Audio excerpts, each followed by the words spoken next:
So, hey everybody. Like Deb said, my name is Stacy. I'm a cottage food vendor in Jacksonville, Florida, and I am a bit of a geek. I'm the guy that likes to break things and fix them, and that's how I learn. It's just what I do. So, to rehash what we talked about last time, real quick, I showed everybody this printhead test. And the idea behind this is if you use your printer once a week or more, it will help prevent the head from clogging, and it will prevent a whole mess of other issues like cartridge venting and bubbles developing in it, whatnot. And that's not to say that the printers are high maintenance, because they're certainly not high maintenance, but they're like a lot of other things in life. If you ignore them, they will tend to degrade and not work as well as they normally would. So, case in point, I'm really excited to show you guys this. I did an experiment. When I was getting ready for SoFlo, I had to do some prep work to get ready for it. And then once that prep work was done, I unplugged my printer and I did not touch it until I got back from SoFlo. And realistically, it was a couple days later because I was so tired I slept for about 2 days after that. But the moral of the story was my printer set for about a week and a half, almost 2 weeks without being used. And take a look at this beauty. When was the last time someone got excited to show a print that had visible clogs in it? I don't think ever, but now you've seen it. So the reason I'm excited about this is for two reasons. This gave me a great excuse to clean the head of my printer, and that's something that tends to scare a lot of people. What do you mean clean the head on the printer? Don't I just change the cartridge? And that can help, but one of the benefits of the Canon edible printer from Icing Images is the fact that you can remove the head and manually clean it. And this manual cleaning process cleans out all kinds of clogs and all kinds of gook and stuff that you'll be amazed what's in there. If you've never cleaned it before, you'll be shocked at what you get out of there. So the whole idea behind tonight is I'm going to, one, teach you my 10-step process, and don't let the number scare you. That's just the number I picked, but show you my 10-step process on how to clean your print head and give you the confidence to go through the process on your own. So, like everything in the kitchen, first we begin with mise en place. Mise en place means get everything together, that way it's ready. So, what do we have here for mise en place? We have an Icing Images printhead cleaning kit. And the printhead cleaning kit is available on a link that will be shared. And in that kit is a bunch of different elements, and you can see which ones are highlighted on the screen right now. It comes with everything you need to get started. My printhead kit, I had mine about, maybe 2-3 years ago is when I bought my first one. And the only thing I've ever had to do with it is buy an extra jug of cleaner to refill it. Another thing you want is either a sheet pan or a tray that is stain resistant, because if you've ever gotten the ink on anything, you know it's going to stain it. You also need a cooling rack. The cooling rack is for setting things on, so it has air circulation around it, just like cooling off a cookie or a cake. Some paper towels.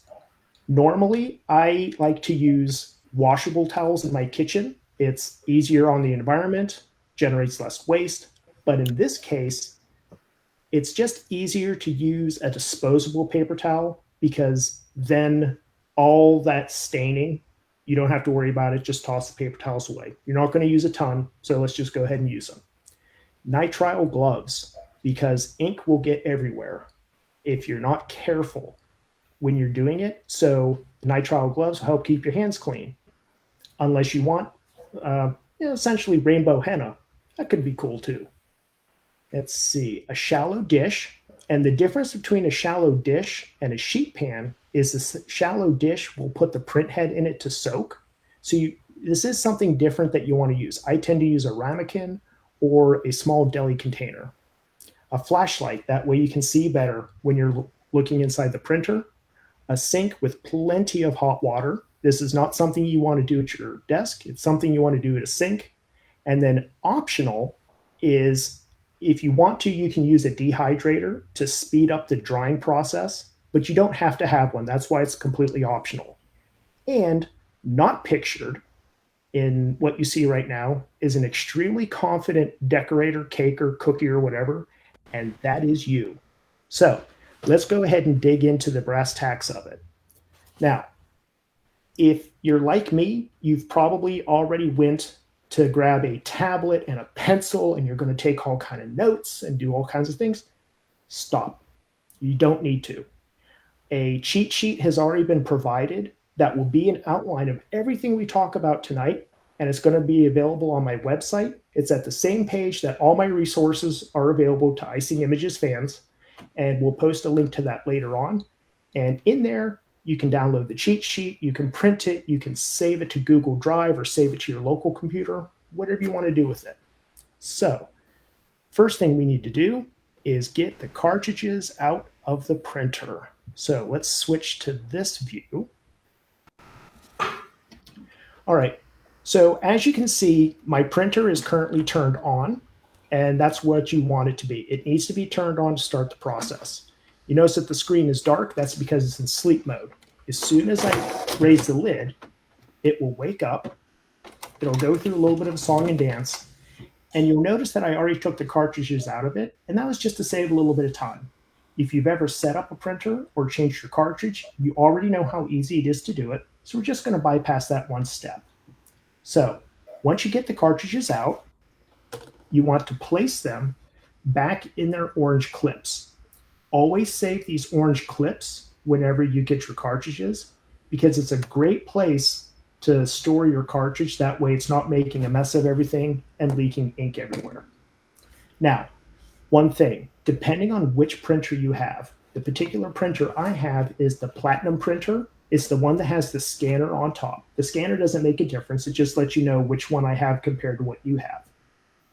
It also has the larger color screen. If you have a printer that does not have the color screen, but it has a physical stop button, like somewhere right about here, to get the carriage to move into the center, you want to press and hold that for a few seconds. On this particular printer, the Platinum that does not have the stop button, you have to manually reach inside and gently nudge. This is a little hard to do. Hey, Stacey, I'm going to stop you right there because we do something a little differently. Okay. What we do is when it's on and it's to the center, we actually just unplug it right here. Mm-hmm. And when you unplug it, it allows that carriage to move freely. And also it's unplugged so that whenever you're messing with the inside of the printer, you don't want to have electricity going to it. Okay, great. So I'm going to try that. I normally do that after I move it, but let's do it that way instead. So because then it allows it to move really freely. It's easy to do. All right, so let's give that a try. And it's unplugged. Hey, look at how easy that is. Yep. Hey, that was a lot easier. I love these things because I learn something new every day too. Yeah. All right, so I'm going to put on a couple of gloves here real quick. Hi, Charlotte. All right, so the first thing I do is I grab a flashlight right here, and then I'm going to shine it inside and just do a quick inspection. What I'm looking for is any signs of damage, leaking, anything like that that indicates that there could be a problem with one of the cartridges. Because if I have a problem with the cartridge, I want to remedy that before I put the cartridge back in after cleaning the head. So to remove the head, this is actually really easy. There is a bar back here that has the labels for the various colors. You don't want to move that. What you want to actually move is this piece right here in the front. So you notice right here, there is a small ledge. That ledge is why we have to push the carriage over a little bit, is so it's not sitting on top of this piece. So now if I just gently lift up on it, it slips up just like that. And there's a spring in there to hold that up right there. Now, from my experience on the very first time I did this process myself, you just did the hardest part of the entire thing. The hardest part, for me at least, was figuring out how to get this to lift up. On the Platinum printers, It's kind of like a hinge, and it rolls upward like this. On some of the other printers, like the one that does have the physical stop button right here, those might lift up, or they could just pop up, like literally just straight up. It depends on the particular model of your printer. If you go to the Icing Images support page, there's several pictures that show the different models, like the Genesis printers and whatnot, that will give you an idea on what the different retainer clip looks like on your particular model. Now, inside here, if I just reach my hand in here and I wiggle it a little bit, you can see the print head itself is starting to move. So now if I just reach in here, and let me turn a little bit so you get a better angle. Yeah, it's hard to do when you're behind it. Yeah, it's even harder to do it through a camera. All right, so you see right now, right where I'm shining the light, it's wiggling a little bit. It's because it sits in there fairly loose once you take this retaining clip out. But to remove the entire thing, let me get the light in here. See how I'm rolling it forward ever so gently, and then it just lifts right out like that. So it's not an up and out. It's not a toe first. You roll it forward, and then the whole thing comes out just like that. So what I'm going to do now is just move my printer out of the way.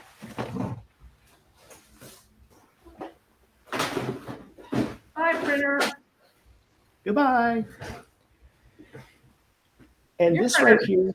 Your printer's older, isn't it? Even though it's a newer model, you bought this printer a while ago. I can tell by the label. Yeah, about a year and a half, 2 years now, Yeah, I think. Yeah. So now what we have is the print head free of the machine, and we're ready to do some work on it. So the first thing you want to do is never set the print head down on the metallic piece on the bottom, because these are very delicate. These are the actual pieces of the print head that shoot the ink onto your edible paper. So if you set it down like that, you run the risk of damaging one of those. So what I do is I always set it down like this on its side. And now what you need is the cleaner kit. So we looked at the cleaner kit just a second ago, but I'm going to go ahead and take out some of the pieces and show you how it all works. There are some great instructions in here. These instructions are also available in the support section of the Icing Images website, but they send a copy with you. That way you don't have to have your computer by you. So in here, the first thing we're going to take is this little blue pot, and this is for soaking the gaskets in. Going to open it up, set it off to the side, and you get a pair of tweezers. So inside here, there are little black gaskets that sit around that white sponge in the center, and that gasket forms a seal between the print head and the cartridge. So whenever the cartridge sits on top of it like this, without the orange clip, whenever it sits on top of it like this, that gasket forms a seal. So because that gasket can get ink inside of it, you just want to reach your tweezers in there and get it up just enough so you can remove it. So if you've ever looked at your cartridges, you notice that you have 4 of them that are thin and 1 that is thick. So you're going to have 4 gaskets that are thin and 1 that is thick. So you take those gaskets and you place them inside the cleaning pot. Take some cleaning solution. You don't have to fill the whole thing up. Just put enough in there that it covers them. And then you put the lid on it, shake it around to get all that solution mixed in and around the gaskets, and you just set it off to the side. The next thing you'll do, and in this case, just pretend that I've taken all the gaskets off. The next thing you do is you would take this and set it inside your shallow dish that has a paper towel in it. And the reason why you need that paper towel is the next thing you're going to do inside the dish is put a couple drops of the cleaning solution on each one of those pads. And what that will do is start forcing the cleaner in through the sponge, down through the head, and you'll notice very quickly that a lot of ink will start to come out of the print head. And that's just a beginning step of cleaning it. What I do then is I take that entire thing, the ramekin, the print head, and all that, and I set it off to the side, and I wait for 20 minutes. And what that 20 minutes does is it allows the cleaning solution to start working its way through all the plumbing inside the print head, loosen up any clogs, soften up anything that's dried, and working its way through. And the reason why you use the paper towel is the paper towel is dry, obviously, and that helps wick some of that cleaning solution through and encourages it to work its way throughout the head. Now, what in the world do you do with 20 minutes? That's a great time to do other maintenance items. So you can clean the rest of your printer. You can put a batch of cookies in the oven, whatever you want to do. Or what I like to do is I do a visual inspection of my cartridges. So what I'm looking for is, does the cartridge have ink in it? Spoiler alert, there's very little ink in this cartridge. That was, again, on purpose to show you what it would look like when it's empty. When they're full, the ink comes very much close to the top. You also want to inspect the sponge. If the sponge gets dry, it tends to lead to a lot of problems in the future. So you want to make sure that sponge always has ink in it. So if you need to, now's a good time to refill your cartridge. Also, remember, on the side of your cartridge, there are 3 white dots. I like to use those dots, and every time I refill a cartridge, I fill in one of those dots, because once you refill a cartridge 3 times, that's when you need to replace it. So they're good for 3 refills, and then you replace the cartridge. So 20 minutes has gone by, and you're ready to flush the head. So what we have is, rather than have to take all my camera and microphone and setup and all that over to the sink, what I have is a video showing you what it looks like to clean. So let's go ahead and take a look at that video right now.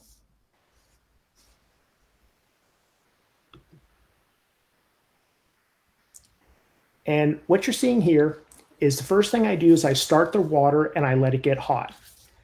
One of the reasons I wear gloves is I want that water to be as hot as possible, because hot water will help go through the cartridge print head a lot easier.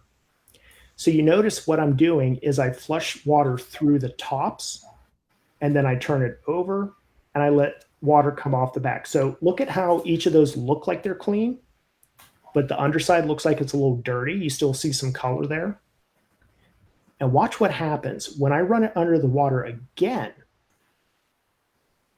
Look at all that ink that got chased back through. So what I want to do is go back and forth, flushing hot water through the top, and then rinsing off the bottom, and then rushing hot water through the top, and then rinsing off the bottom again. And again, I'm wearing gloves to protect my hands. The water coming out of the tap is the regular temperature of a hot water tank in a residential household. So it's not blistering hot. Don't use boiling water. Don't use anything dangerous like that. Just regular tap hot water is perfectly fine.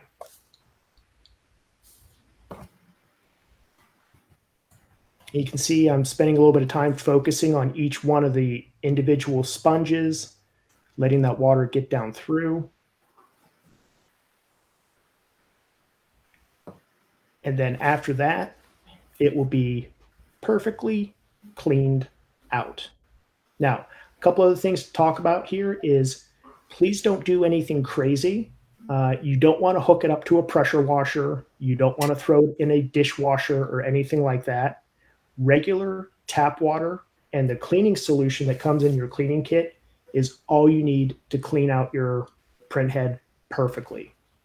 Now, the next thing we'll do is we're going to on the next video, show you how we flush the print head with the cleaning solution.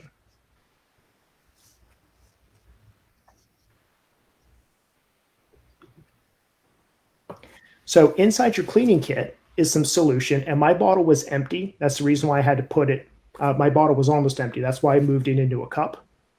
And you see how I have a plastic tube on the end of that. That is the large tube that fits over the large black cartridge. And all I'm going to do is just press that tube over the top. And you can see it's a little bit tight, but that is actually by design. The reason why that is a little bit tight is you want it to form a seal. So when you gently press on the plunger, it doesn't squirt the cleaning solution everywhere else. Like you notice how I was able to let go of the plunger and it stayed in place? That's the reason why. And you can see that the cleaning solution is not shooting out of it. It's not a water gun. Please don't turn your print head into a water gun. And then I squeeze a little bit of air through it to make it foam. And all that is doing is showing me that all the color has been forced out of the system. So now I'm going to switch to the adapter and the small tube. So the small tube fits over the adapter fits over the syringe. And then one by one, you go through the small sponges. And it's the exact same process again. Just want to slowly squeeze some of the cleaning solution through, and you'll see all the color come out. And you see how there's a little bit of cyan left on that one. That's how I knew I needed to squeeze a little bit more cleaner through there to get the rest of it out. I'm happy with that one, so I'm now going to move down the line. Now, when you get your kit and it's brand new, those tubes are going to be stiff. So what I like to do is take the tube and I'll let it sit under the hot water for a little bit, and then I just gently squish it with my fingers. And gently squishing it will make it easier because it will loosen up that plastic, and then it can go on top of the syringe and on top of the sponges on your print head a lot more easily. And that's all there is to it. At this point, you're better. Oh, actually, you're probably 2/3 of the way through with the hard part. And you see on that one, oopsie, I dropped it. But that's all right. It didn't break anything, didn't harm anything. And just keep on going. And you can see some magenta is coming out through the foam. So I'm going to put a little bit more of the cleaning solution through. And then I'm going to have a perfectly clean head. Watching it drip in the sink helps you keep track of the color. Mm-hmm. It's hard to see usually when it's coming right out the print head. Susie Adam asked if it's okay to get the computer chip part of the head wet, the green part with the gold rectangles. Absolutely. So we have been told for years and years and years that water and electronics do not mix. And while yes, in general, that is true, it's electricity, water, and electronics that don't mix. So yeah.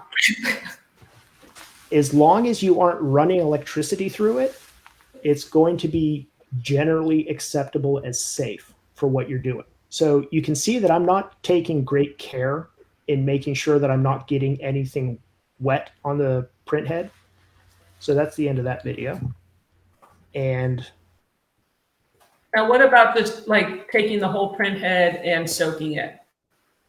So you can take the whole print head and soak it if you want to. I've had a couple of scenarios in the past where it was really, really badly caked. So what I would do is just set it inside of a shallow cup, and I just soaked the thing with the cleaner solution all over the place. The only caveat to that is it will use up quite a bit of solution to fill up that container. Now, what about like putting the whole print head and covering up that chip part too, like immersing the whole print head in water? Is that a good idea?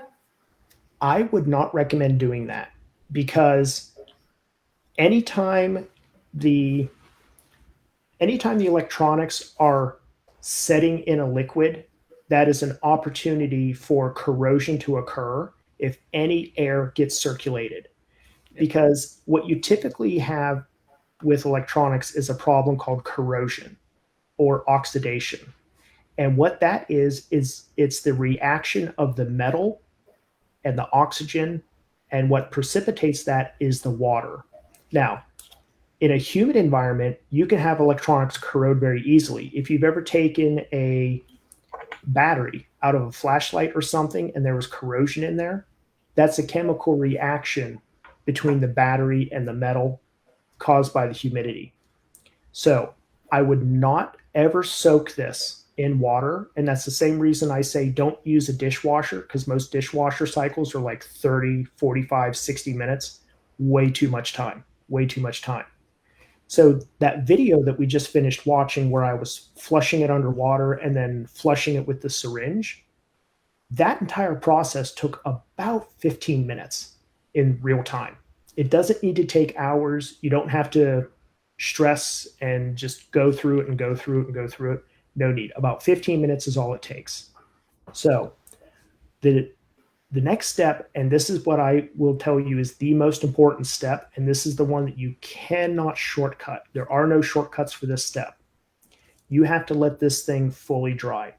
So what I will do is I will shake it into the sink a few times to get the bulk of the water off of it.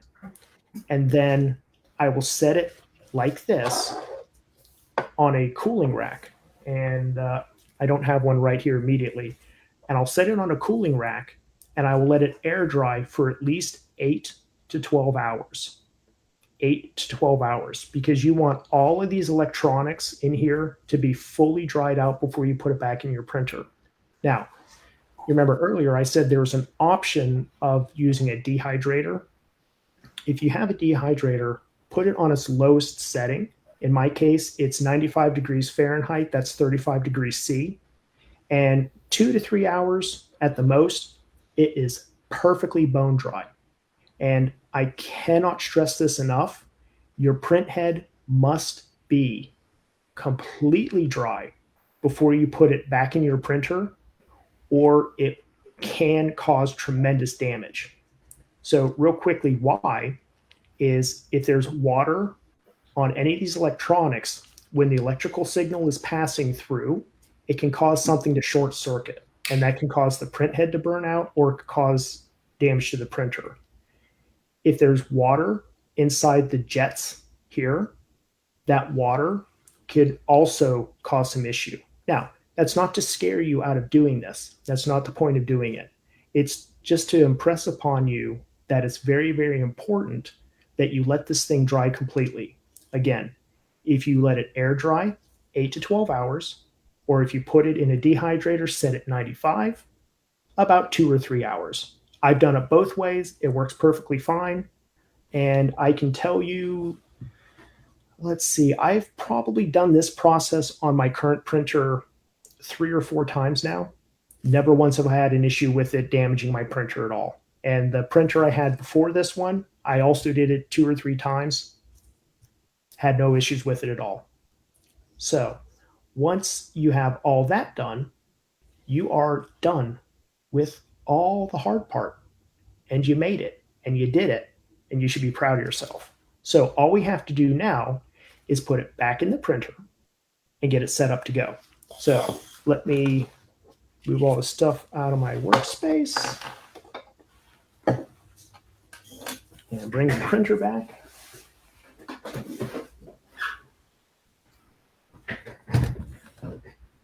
All right. So if you ever heard the old saying about screwdrivers, lefty loosey, righty tighty, the idea behind it is whatever method you used to undo something, reverse it, and that's how you put it back in. It's going to be the exact same idea with this. So on the print head, whenever we took it out, we rolled it forward and then lifted it out. Now we're going to set it in and then it roll back. And this is going to get real interesting because I'm doing this backwards in a mirror from behind the printer. We need to make a game out of this. Close your eyes and put the print head in. Now I'm going to assume too that you put those black gaskets back in. Yes, I did. Okay. Oh, I'm sorry. Okay. I did forget to mention that. Thank That's you. okay. That's why I'm here.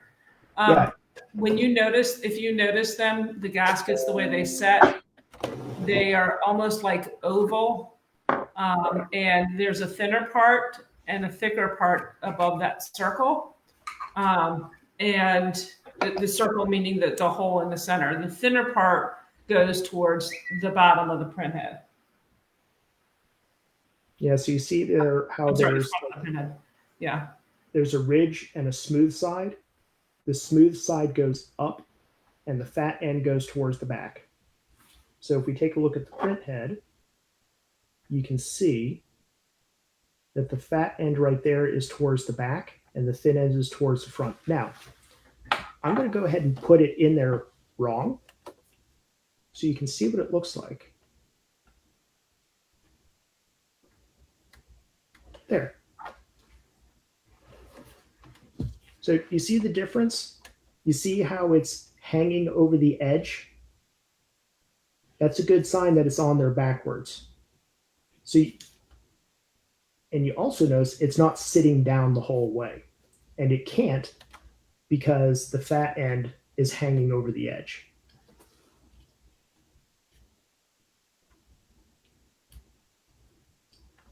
So now if I put it back the right way, you can see that it's setting nice and flush. And another trick I like to use is I will take the end of the tube and just press down on the top of it a little bit to help slide it into place, just like that. So now we're going to go back to playing pin the tail on the printer. Now can you at least see in it? Normally you'd be facing the computer. It's much easier to rock it into place. When you're sidewards, you're at an angle, and good luck to you. I'm trying really hard not to flip it around the other way. I'd have to flip it. Right. Okay, come on. Now, if that wasn't worth a thumbs up, I don't know what. All right, everyone give him those thumbs ups in his heart. One hand sidewards. One hand sideways. It has to be precise, you know? Good Lord. Now, what I want you to notice there is I didn't force anything. Please don't force it into place. That is the one way you could potentially damage this printer in the process of doing all this, is being forceful with it. So you notice, even one-handed, it's very easy to get it to move around. And that's taking no force at all. I'm not even holding onto it with my fingers. I'm just holding onto it with my fingertips. You don't have to force it at all. So now you're ready to put it back into place. So you take this bar and you just roll it back down. And did you hear it click into place? That, again, it's spring-loaded, so it will just fall back into place. So don't be scared whenever it snaps shut. It's meant to do that. That's how it's designed. So does everybody see us okay? Therese just said the live ended, but I don't believe it has, just based on the way everything's moving. I just want to address it if someone can just say something right now, because I see it on two screens just fine. So Therese, I'm not sure. Maybe it's something on your end. We just got a heart, so we're fine. All right, let's keep going. All right, so let me back up just a couple seconds in case things froze. No, we're good. You're fine. It didn't freeze. It's just on her end. Okay, good. So what I did was I just took, once I put the print head back in, I just gently dropped the retainer clip and it snaps back into place. It sounds like it did something bad, but it didn't. It's perfectly fine. So now what I do is turn it around, close it, and plug it back in. Hit the power button. Now, one thing that I always do before I put that print head in, after it's been washed, you go to the extreme, which I love because you're so cautious about everything, making sure it's dry.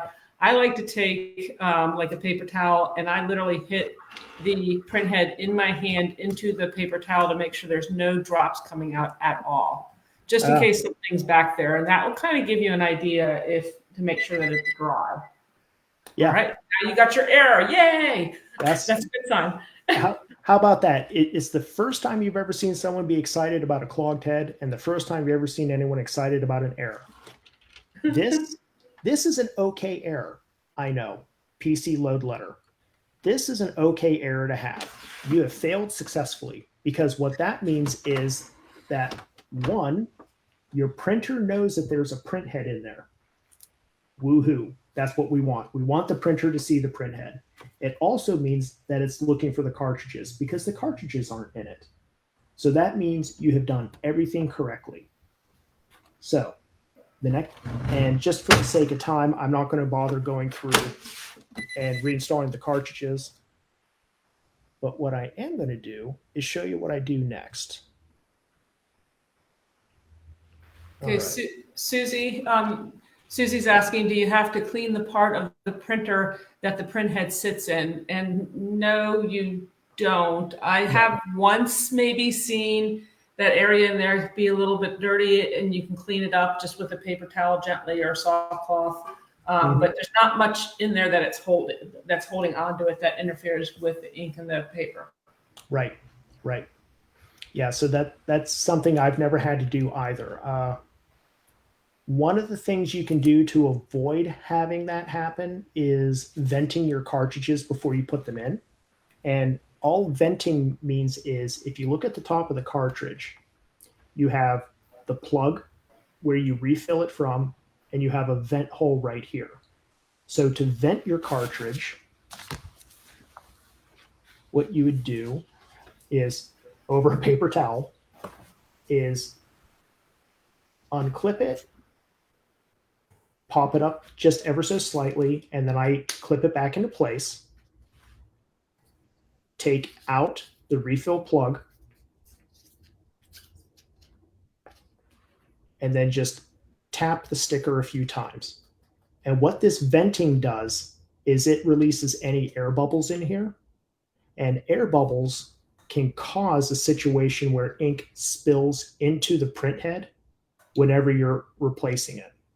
So now that I've vented and tapped and did all that, I'll take it back out of the cartridge. Back out of the orange clip. And you notice how there's a little bit of ink right here on that plastic piece? That's from tapping it from the venting process. So then what I do is I just gently dab it on a paper towel to pick up any extra ink, and then I'll put it back into the machine. Since this particular cartridge is empty, it didn't vent very much onto the paper towel, but that venting process will help get rid of any air bubbles that cause trouble. But that's an excellent question. I'm glad you asked it. Did we get any more questions? We do, but I'm waiting right now. I want to see what you go into next to see if we can answer them. We have three questions out there right now, but I'm waiting. Let's see if we can hit it. All right, so what do I do next? I have put the print head back in the printer. I've closed the carriage. I've plugged it back in. It gave me that error message showing that the cartridges were missing. So the next thing I do is I let it go through its process, and then I print a printhead primer sheet.